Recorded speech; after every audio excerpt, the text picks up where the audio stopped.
Jonathan, this is being seen as a referendum on his personality and his politics. Do you think that he can do it? Do you think he could swing a third consecutive term? With around 20% of voters still saying they're undecided, that's exactly what Benjamin Netanyahu is hoping for.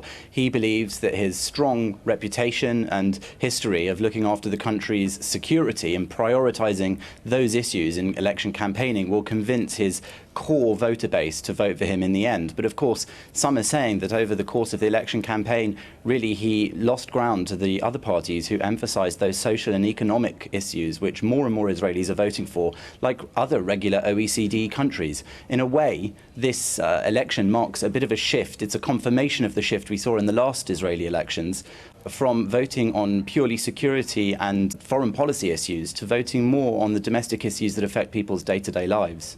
One has to wonder what Hamas is actually hoping to do here because of this large number of casualties within the Gaza Strip. It looks almost like they are trying to maximise the number of dead in Gaza so that pressure will be put on Israel internationally, because everything else that Hamas is doing is actually failing to win for them. I think that the reason that people sometimes here feel that there is some sort of disproportionality about what's going on now is that really most of those attacks on Israel aren't reported because they don't result in deaths. And I think that the news reporting here, it's slowly coming out now, is somewhat influenced by the inability of journalists in Gaza to be able to speak freely. We've seen now a Russia Today journalist kicked out of Gaza for mentioning and showing a picture on Twitter of where rocket launchers were. We've seen Washington Post journalists, we've seen Wall Street Journal journalists, we've seen French newspaper Libération. All of them, whenever the journalists who are embedded in Gaza have criticised or shown Hamas fighters, they've been intimidated, said that their families have been threatened and kicked out of Gaza. That's why people here don't understand the proportionality of this. They don't see the other side.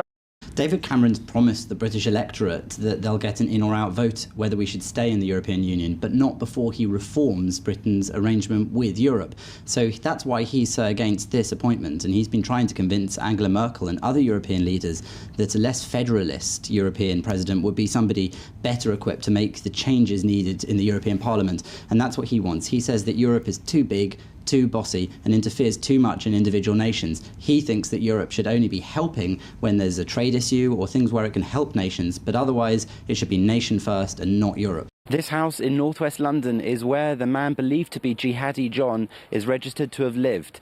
Neighbours here are surprised to hear that the man in the beheading videos that have now become infamous the world over lived just here in their street. A devout Muslim who graduated in computer science at the local university here at Westminster. He was under investigation by the intelligence services here in the United Kingdom, and then at some point, believed to be 2013, he went to Syria.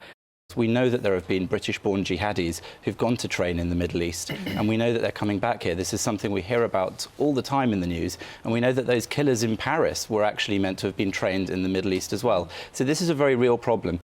Once it's been admitted that there is this problem of fundamentalist Islamic and Islamist ideology leading towards terrorism, which can often be aimed at Jews, then we can start properly dealing with that problem with proper follow-up on arrests, proper convictions every time for anti-Semites, and a general zero-tolerance policy on anti-Semitic crime and any threats of hatred, violence or terrorism against Jews and against any of us who simply are targets because of our affiliation with the West. The strictly come dancification of politics is exactly what I think was wrong with those televised debates. I don't want to see politics dumbed down. I want to see the nation smartened up. And so I think that if we hold the debates too close to the election date, what we see is something swung by a sort of X-Factor style contest of popularity, how people look, whether Nick Clegg looks straight down the barrel of the camera, whether we remembered the names of the people in the audience. And frankly, I think most people in this country are smart enough not to think that those are the things that necessarily make you a good Prime Minister. Policy is far more important. Television's often called a medium because it's neither rare nor well done. And I think that, let's not get too grand about this. We're talking about chewing gum for the eyes here. People aren't stupid. We've brought back all sorts of other shows with new titles. The Voice is the X Factor, which is Pop Idol. Britain's Got Talent is Opportunity Knocks, which is New Faces. Strictly is Come Dancing with so-called celebrities. And even if we look at things like Ant and Dec's Saturday Night Takeaway, it's Noel's House Party without the crinkly bottom and the Mr. Blobby. I think that driverless cars is a great idea. I mean, if we look at the history, we'll see that people were probably once scared of a carriage without a horse at the front of it. And this didn't they walk around in front of a car with a flag? Right, but now we won't need to. We won't have human error involved. And in fact, I think this will see the end of personal car ownership and even taxis, as we'll end up with a network of autonomous cars that we can hail on our smartphones, and they will come and pick us up, drop us off, and then go to where they're needed most next. Well, the truth is racism shouldn't be acceptable in football, just the same as it shouldn't be acceptable anywhere else. And if this is becoming a story over the last 9 months or so, racism in football is re-emerging as this big controversy, frankly, aren't we all bored of hearing about this? Racism is wrong in any career, in any profession. We wanted to show you the picture of the week. It's a woodpecker with a weasel on its back. And we decided that Jonathan was going to tell us what the caption should be for this picture. I think there's no end to the lengths British-born jihadis will go to weasel out of travel bans. That was very good. That was excellent.